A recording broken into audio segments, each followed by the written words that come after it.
سورۃ الانعام کی آیت نمبر 130، سورۃ الانعام کا 16واں رکوع اور 8ویں پارے کا 3واں رکوع۔ اللہ رب العالمین نے ارشاد فرمایا، یا معشر الجن والانس، اے جنوں اور آدمیوں کے گروہ، الم یأتکم رسل منکم، کیا تمہارے پاس تم میں سے رسول نہ آئے تھے؟ یہ اللہ تعالیٰ قیامت کے دن فرمائے گا، اے گروہ جن و انس، کیا تمہارے پاس تم میں سے رسول نہ آئے تھے؟ یقصون علیکم آیاتی، تم پر میری آیتیں پڑھتے، وَيُنذِرُونَكُمْ لِقَاءَ يَوْمِكُمْ هَذَا، اور تمہیں یہ دن دیکھنے سے ڈراتے، یعنی قیامت کا دن دیکھنے سے ڈراتے، تمہیں اللہ تعالیٰ کے عذاب کا خوف دلاتے۔ قالوا، وہ کہیں گے، شہدنا علی انفسنا، ہم نے اپنی جانوں کے خلاف گواہی دی۔ کافر جن اور انسان اقرار کریں گے کہ رسول ان کے پاس آئے، انہوں نے زبانی پیغام پہنچائے اور اس دن کے پیش آنے والے حالات کا خوف دلایا، لیکن کافروں نے ان کی تکذیب کی، ان پر ایمان نہ لائے۔ کفار کا یہ اقرار اس وقت ہوگا جبکہ ان کے اعضاء اور جوارح ان کے شرک اور کفر کی گواہی دیں گے۔ وَغَرَّتْهُمُ الْحَيَاةُ الدُّنْيَا، اور انہیں دنیا کی زندگی نے فریب دیا، دھوکے میں ڈالا۔ وَشَهِدُوا عَلَىٰ أَنفُسِهِمْ، اور وہ خود اپنی جانوں کے خلاف گواہی دیں گے، أَنَّهُمْ كَانُوا كَافِرِينَ، کہ وہ کافر تھے۔ قیامت کا دن بہت طویل ہوگا، 50,000 سالہ دن ہے۔ اس میں حالات بہت مختلف پیش آئیں گے۔ ابتدا میں ایسا ہوگا کہ جب کافر مومنین کے انعام و اکرام اور ان کی عزت اور ان کی منزلت اور ان کے مقام کو دیکھیں گے تو اپنے کفر و شرک سے منکر ہو جائیں گے۔ وہ یہ خیال کریں گے شاید مکر جانے سے کچھ کام بنے، تو وہ انکار کر دیں گے کہ ہم نے تو کفر و شرک کیا ہی نہیں۔ وہ کہیں گے واللہ ربنا ما کننا مشرکین، یعنی اللہ کی قسم ہم مشرک نہ تھے۔ اس وقت ان کے منہ پر مہر لگا دی جائے گی اور ان کے جسم کے اعضاء اور جسم کی کھال ان کے خلاف گواہی دے گی، ان کے کفر و شرک کی وہ گواہی دیں گے۔ اسی کی نسبت اس آیت میں ارشاد ہوا، وَشَهِدُوا عَلَىٰ أَنفُسِهِمْ، وہ خود اپنی جانوں کے خلاف گواہی دیں گے، أَنَّهُمْ كَانُوا كَافِرِينَ، کہ وہ کافر تھے۔ جب جسم کے اعضاء ان کے خلاف گواہی دیں گے تو پھر یہ اقرار کریں گے اور کہیں گے مالک، تیرے نبی تیرے رسول ہمارے پاس آئے، انہوں نے آیتیں پڑھ کر سنائیں، انہوں نے ہمیں سمجھایا لیکن ہم نہ مانے، اے مالک ہم سے غلطی ہو گئی، ایک مرتبہ پھر ہمیں دنیا میں بھیج دے، اب ہم آئندہ ایسا نہ کریں گے، ہمیں دنیا کی محبت نے دھوکے میں ڈالا، اب ہم دنیا کے فریب میں نہ آئیں گے۔ تو ان سے کہا جائے گا کہ یہ بات تو تمہیں پہلے بتا دی گئی تھی کہ دوبارہ واپسی نہ ہوگی۔ ذالک الم یکن ربک مہلک القری بظلم واہلھا غافلون، یہ رسولوں کا بھیجنا اس لیے ہے کہ تیرا رب بستیوں کو ظلم سے تباہ نہیں کرتا کہ ان کے لوگ بے خبر ہوں۔ تو پہلے رسول بھیجے جاتے ہیں، نبی بھیجے جاتے ہیں، وہ انہیں ہدایتیں فرماتے ہیں، دلائل قائم کرتے ہیں، معجزات دکھاتے ہیں، اس پر بھی وہ سرکشی کرتے ہیں، تب ہلاک کیے جاتے ہیں۔ وَلِكُلٍّ دَرَجَاتٌ مِّمَّا عَمِلُوا، اور ہر ایک کے لیے ان کے کاموں سے درجے ہیں۔ وَلِكُلٍّ، ہر ایک کے لیے، چاہے نیک ہو یا بد ہو، نیکی اور بدی کے درجات ہیں۔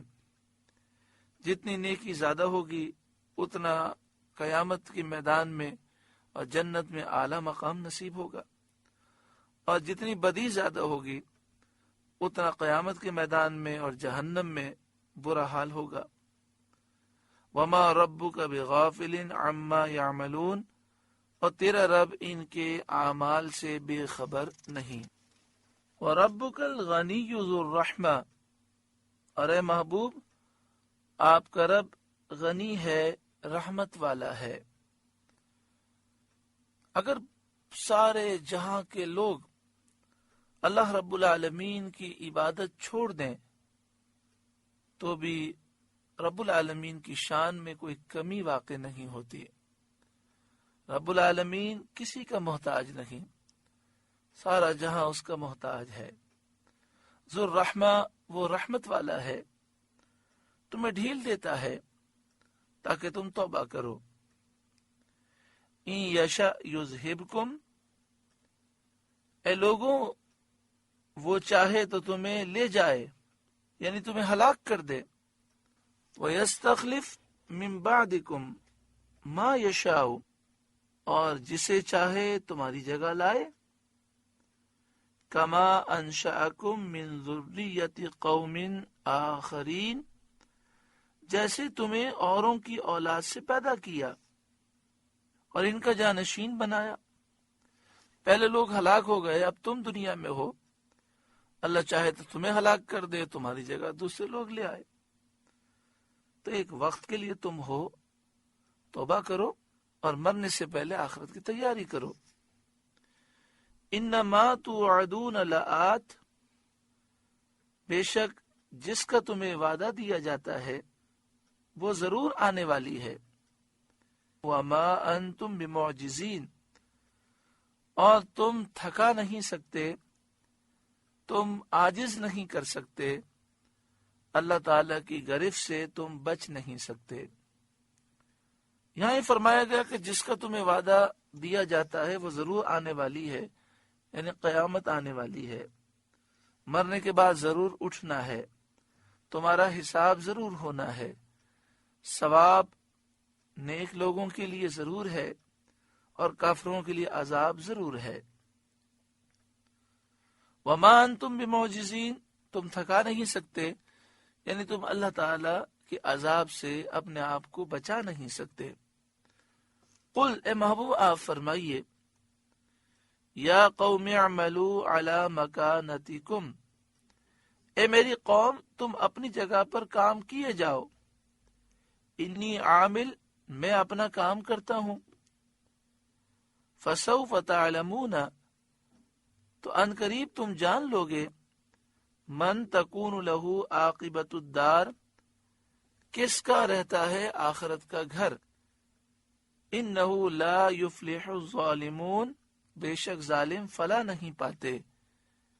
یعنی محبوب آپ ان سے فرمائیے، اے کافروں، تم کفر و شرک میں اور اسلام کو نقصان پہنچانے میں آگے آگے ہو، لیکن میں اللہ کے دین کو تھامے ہوئے ہوں اور میں دین اسلام کی دعوت دیتا رہوں گا۔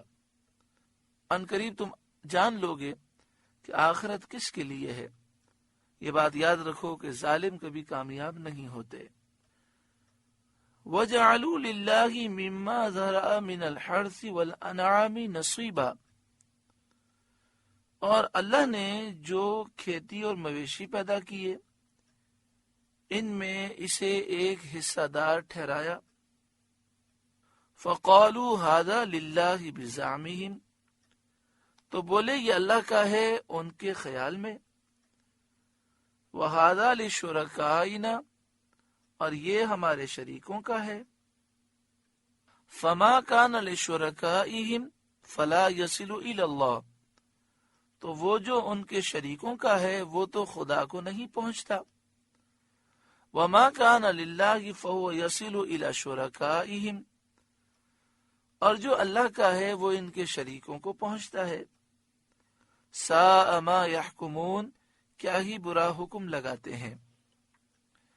زمانے جاہلیت میں مشرکین کا طریقہ یہ تھا کہ وہ اپنی کھیتیوں اور درختوں کے پھلوں اور چوپایوں، جانوروں اور تمام مالوں میں سے ایک حصہ تو اللہ کا مقرر کرتے تھے اور ایک حصہ بتوں کا مقرر کرتے تھے۔ تو جو حصہ اللہ کے لیے مقرر کرتے تھے اس کو تو مہمانوں، غریبوں، مسکینوں پر خرچ کر دیتے تھے، اور جو بتوں کے لیے مقرر کرتے تھے وہ خاص بتوں پر خرچ کرتے تھے، ان کی سجاوٹ میں اور ان کو زیور وغیرہ ڈالنے میں، اور خاص بتوں کے جو خادم ہوتے ان پر یہ خرچ کرتے۔ جو حصہ اللہ کے لیے مقرر کرتے، اگر اس میں سے کچھ حصہ بتوں والے حصے میں مل جاتا تو اسے چھوڑ دیتے اور وہ بھی بتوں پر لگا دیتے، اور اگر بتوں والے حصے میں سے یعنی بتوں کے لیے جو مال رکھا تھا اس میں سے کچھ مال اس حصے میں مل جاتا جو انہوں نے اللہ کے لیے رکھا ہے تو اللہ کے لیے رکھے ہوئے مال میں سے نکال کر دوبارہ بتوں والے مال میں ڈالتے۔ اس آیت میں ان کی اس جہالت اور بے عقلی کا ذکر فرما کر ان پر تنبیہ فرمائی گئی۔ وَجَعَلُوا لِلَّهِ مِمَّا ذَرَأَ مِنَ الْحَرْثِ وَالْأَنْعَامِ نَصِيبًا، اور اللہ نے جو کھیتی اور مویشی پیدا کیے ان میں اسے ایک حصہ دار ٹھہرایا۔ یعنی کافروں کو اتنی عقل نہیں ہے کہ سارے مویشی اور ساری کھیتیاں اور ساری نعمتیں اللہ کی دی ہوئی ہیں، انہوں نے اللہ تعالیٰ کو ایک حصہ دار بنایا۔ فَقَالُوا هَذَا لِلَّهِ، بولے یہ اللہ کا ہے، بِزَعْمِهِمْ، اپنے خیال میں، من گھڑت خیالات سے انہوں نے کہا کہ اتنا حصہ ہم اللہ کے لیے مقرر کرتے ہیں۔ وَهَذَا لِشُرَكَائِنَا، اور کہنے لگے یہ ہمارے شریکوں کا ہے، بتوں کا ہے۔ فَمَا كَانَ لِشُرَكَائِهِمْ فَلَا يَصِلُ إِلَى اللَّهِ، تو وہ جو ان کے شریکوں کا ہے یعنی جو بتوں کا انہوں نے حصہ مقرر کیا ہے وہ تو اللہ کو نہیں پہنچتا۔ اگر غلطی میں اس میں سے کچھ حصہ اللہ کے لیے جو انہوں نے مقرر کیا اس میں چلا جائے تو دوبارہ وہ نکال کر بتوں والے حصے میں ملاتے ہیں۔ وَمَا كَانَ لِلَّهِ فَهُوَ يَصِلُ إِلَى شُرَكَائِهِمْ، اور جو اللہ کا ہے وہ ان کے شریکوں کو پہنچتا ہے۔ یعنی جو حصہ انہوں نے اللہ کے لیے مقرر کیا ہے اس میں سے کچھ مال غلطی میں بتوں کے حصے میں شامل ہو جائے تو کہتے ہیں اب یہ بت کا ہو گیا۔ یعنی ان کے نزدیک بت زیادہ اہمیت رکھتے ہیں اور انہیں بتوں سے زیادہ محبت ہے۔ سَاءَ مَا يَحْكُمُونَ، کیا ہی برا حکم لگاتے ہیں۔ انتہا درجے کے جاہل ہیں اور انتہا درجے کی جہالت میں گرفتار ہیں۔ جس خالق نعمت دینے والے رب نے انہیں ساری نعمتیں دی ہیں، اللہ رب العالمین کی عزت اور جلال کو ذرا بھی نہیں سمجھتے، اور عقل کا فساد اس حد تک پہنچ گیا، اتنے بے عقل ہو گئے کہ انہوں نے بے جان بتوں، پتھر کی تصویروں کو اللہ رب العالمین کے برابر کر دیا۔ جیسا اس کے لیے حصہ مقرر کیا ایسا ہی بتوں کے لیے بھی کیا۔ بے شک یہ بہت ہی برا فعل اور انتہا کا جہل اور عظیم خطا و دلال ہے۔ اس کے بعد ان کی جہالت اور گمراہی کی ایک اور حالت ذکر فرمائی جاتی ہے۔ وَكَذَلِكَ، اور یوں ہی، زَيَّنَ لِكَثِيرٍ مِّنَ الْمُشْرِكِينَ قَتْلَ أَوْلَادِهِمْ شُرَكَاؤُهُمْ، اور یوں ہی بہت مشرکوں کی نگاہ میں ان کے شریکوں نے اولاد کا قتل بھلا کر دکھایا ہے۔ یہاں شریکوں سے مراد وہ شیاطین ہیں جن کی فرمانبرداری کے شوق میں مشرکین اللہ تعالیٰ کی نافرمانی اور اس کی معصیت گوارا کرتے ہیں، اور ایسے گندے افعال اور جاہلانہ افعال کے مرتکب ہوتے تھے جن کو عقل صحیح کبھی گوارا نہ کر سکے، جن کے گندے ہونے میں ایک ادنا سمجھ کے آدمی کو بھی ذرا بھی شک نہ ہو۔ بت پرستی کی شامت سے وہ ایسے عقل سے محروم ہو گئے اور وہ ایسے فساد عقل میں مبتلا ہوئے کہ جانوروں سے بدتر ہو گئے۔ ہر جانور اپنی اولاد سے فطرتاً محبت رکھتا ہے، لیکن یہ ظالم شیاطین کی اتباع میں اپنی اولاد کا بے گناہ خون کرنا انہوں نے گوارا کیا ان ظالموں نے، اور اس کو اچھا سمجھنے لگے۔ ان کی اس آیت کریمہ میں مذمت کی گئی، لیردوہم، تاکہ انہیں ہلاک کریں۔ شیاطین نے ان کو گمراہ کیا اور اولاد کا قتل انہیں اچھا کر دکھایا تاکہ شیاطین اس ذریعے سے ان کو ہلاک کریں، کیونکہ اپنی نسل کا قتل کرنا اپنے آپ کو ہلاک کرنا ہے۔ وَلِيَلْبِسُوا عَلَيْهِمْ دِينَهُمْ، اور ان کا دین ان پر مشتبہ کر دیں۔ حضرت عبداللہ بن عباس رضی اللہ تعالی عنہما نے فرمایا کہ یہ لوگ پہلے حضرت اسماعیل علیہ السلام کے دین پر تھے، شیاطین نے ان کو اغوا کر کے ان گمراہیوں میں ڈالا تاکہ انہیں دین اسماعیل سے منحرف کریں۔ وَلَوْ شَاءَ اللَّهُ مَا فَعَلُوهُ فَذَرْهُمْ وَمَا يَفْتَرُونَ، اور اللہ چاہتا تو ایسا نہ کرتے، تو تم انہیں چھوڑ دو، وہ ہیں اور ان کے افترا۔ جن ان لوگوں نے اپنے بچوں کو قتل کیا، ان لوگوں نے بے جان پتھروں کے بتوں کو فوقیت دی اور ان سے اتنی محبت کرنے لگے کہ رب العالمین کی بے ادبی اور گستاخی کرنے لگے۔ اگر اللہ تعالیٰ چاہتا تو وہ ایسا نہ کرتے، یعنی اگر اللہ تعالیٰ چاہتا تو یہ کر ہی نہ سکتے، اللہ انہیں ہلاک فرما دیتا، لیکن دنیا دارالامتحان ہے، اس میں ڈھیل دی گئی۔ جو اچھے کام کرے گا اسے اچھا صلہ دیا جائے گا، جو برے کام کرے گا اس کا انجام برا ہوگا۔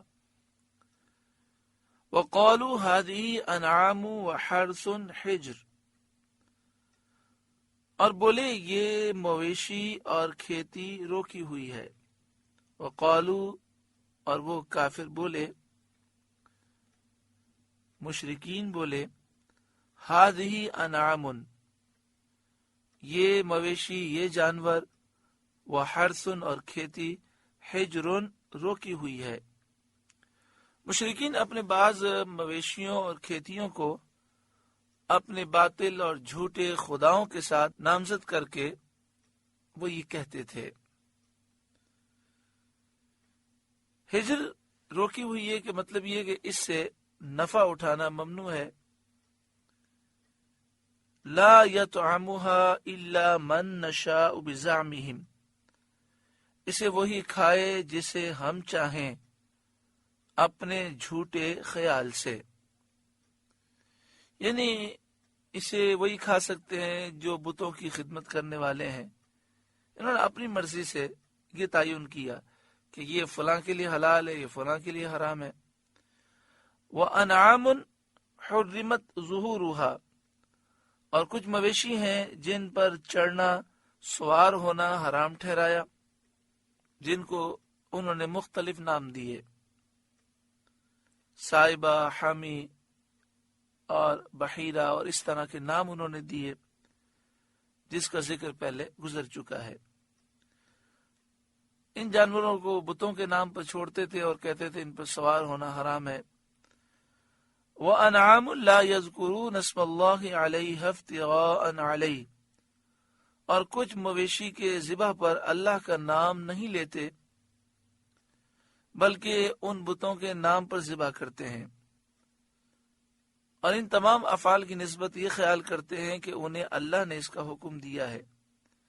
یہ سب اللہ پر جھوٹ باندھنا ہے۔ سَيَجْزِيهِمْ بِمَا كَانُوا يَفْتَرُونَ، ان قریب وہ انہیں بدلہ دے گا ان کے افتراؤں کا۔ وَقَالُوا، اور وہ بولے، مَا فِي بُطُونِ هَذِهِ الْأَنْعَامِ خَالِصَةٌ لِذُكُورِنَا، جو ان مویشی کے پیٹ میں ہے وہ نرا ہمارے مردوں کا ہے۔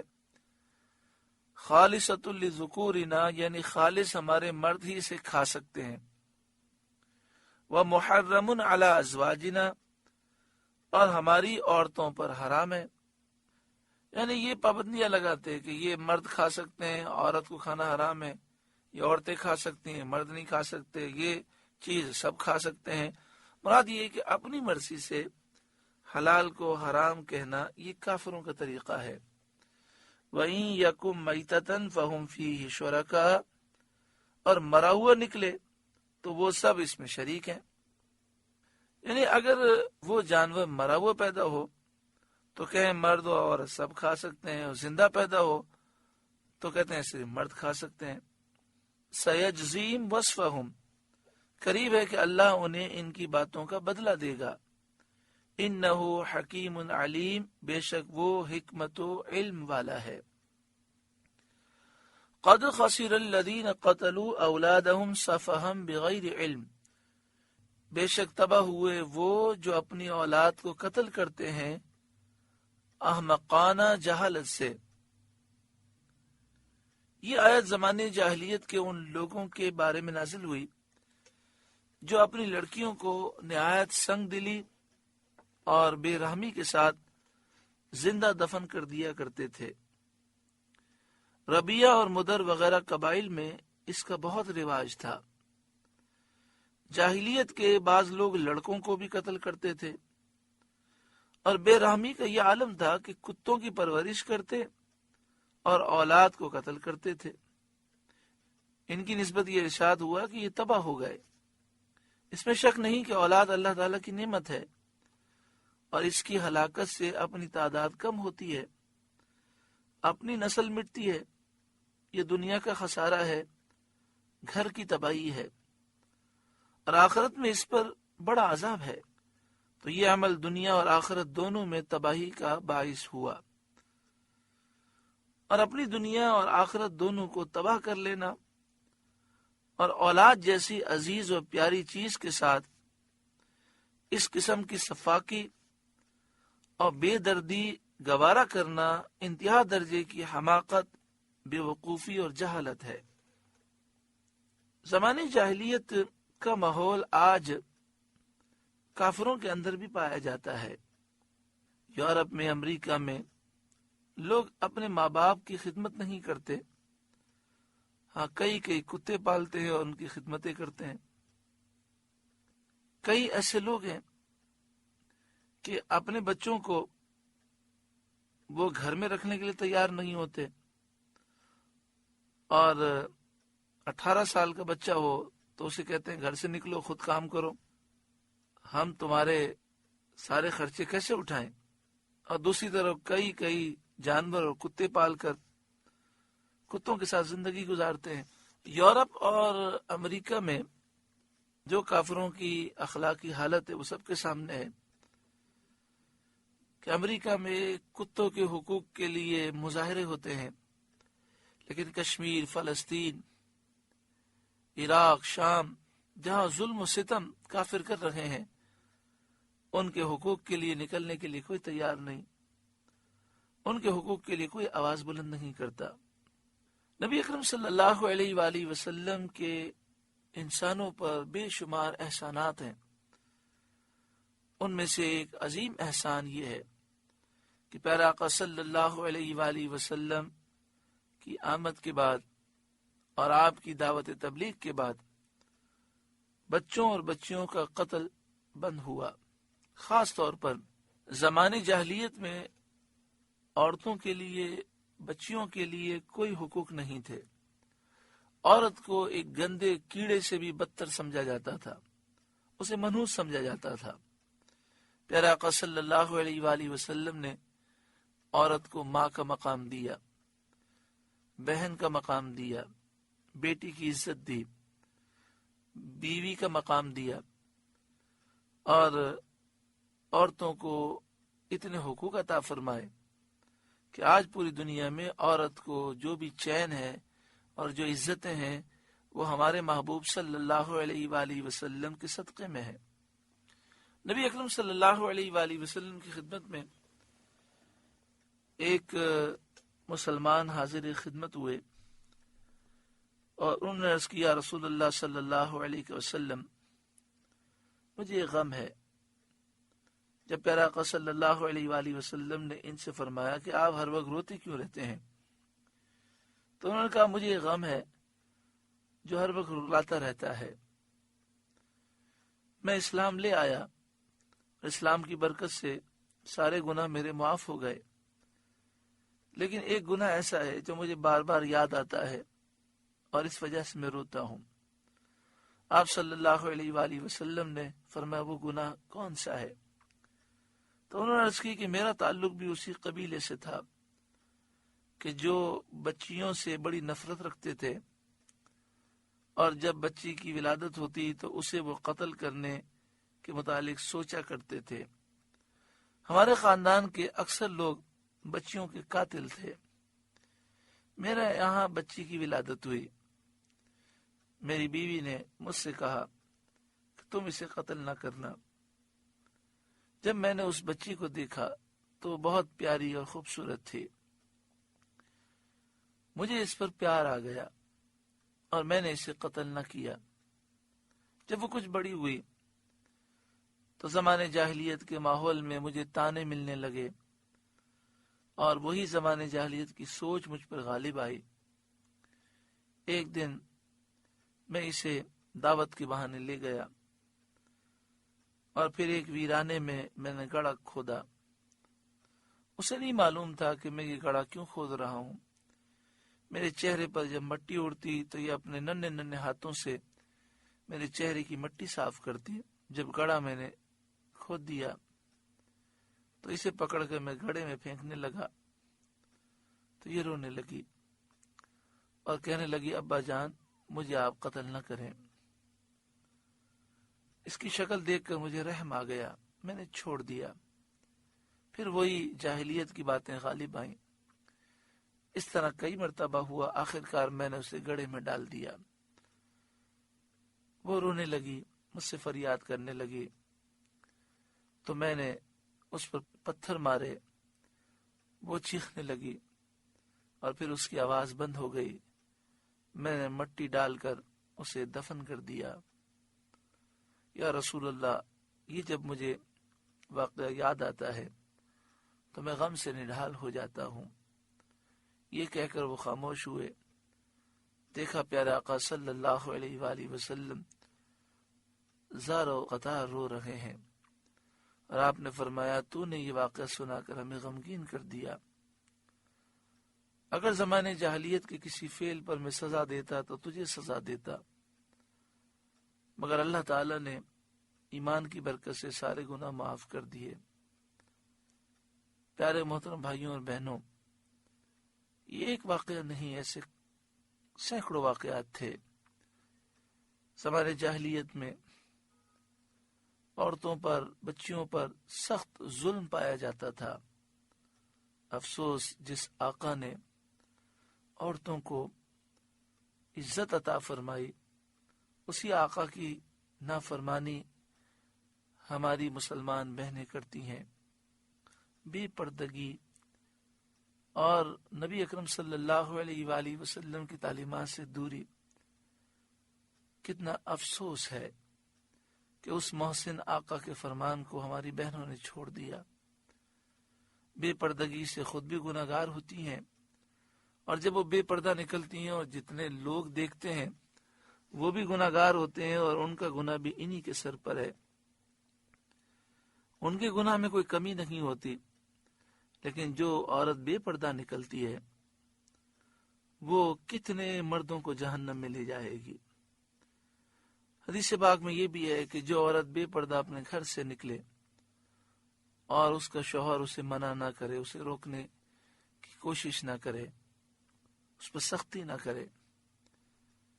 تو حدیث طیبہ میں ایسے شوہر کے لیے وعیدیں ہیں۔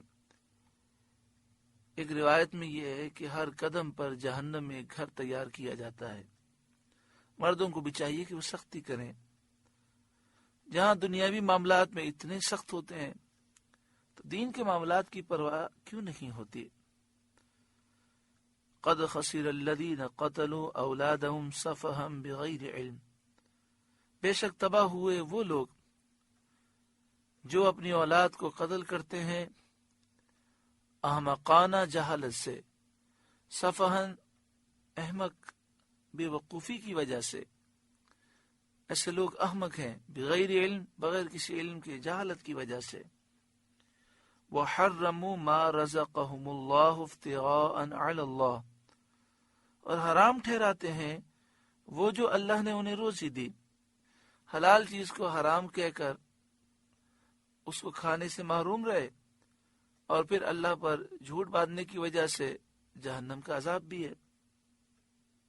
وحرموا ما رزقهم اللہ افتراء علی اللہ، اور حرام ٹھہراتے ہیں وہ جو اللہ نے انہیں روزی دی اللہ پر جھوٹ باندھنے کو، چونکہ وہ یہ گمان کرتے ہیں کہ ایسے مذموم افعال کا اللہ نے حکم دیا ہے، ان کا یہ خیال اللہ پر جھوٹ باندھنا ہے۔ قد ضلوا وما كانوا مهتدین، بے شک وہ بہک گئے، گمراہ ہو گئے اور راہ نہ پائی، وہ ہدایت یافتہ نہ ہوئے، حق اور ثواب کی راہ انہوں نے اختیار نہ کی۔ سورہ انعام کا 16واں رکوع مکمل ہوا۔ اللہ رب العالمین اس رکوع کی نصیحتوں پر ہمیں عمل کی توفیق عطا فرمائے۔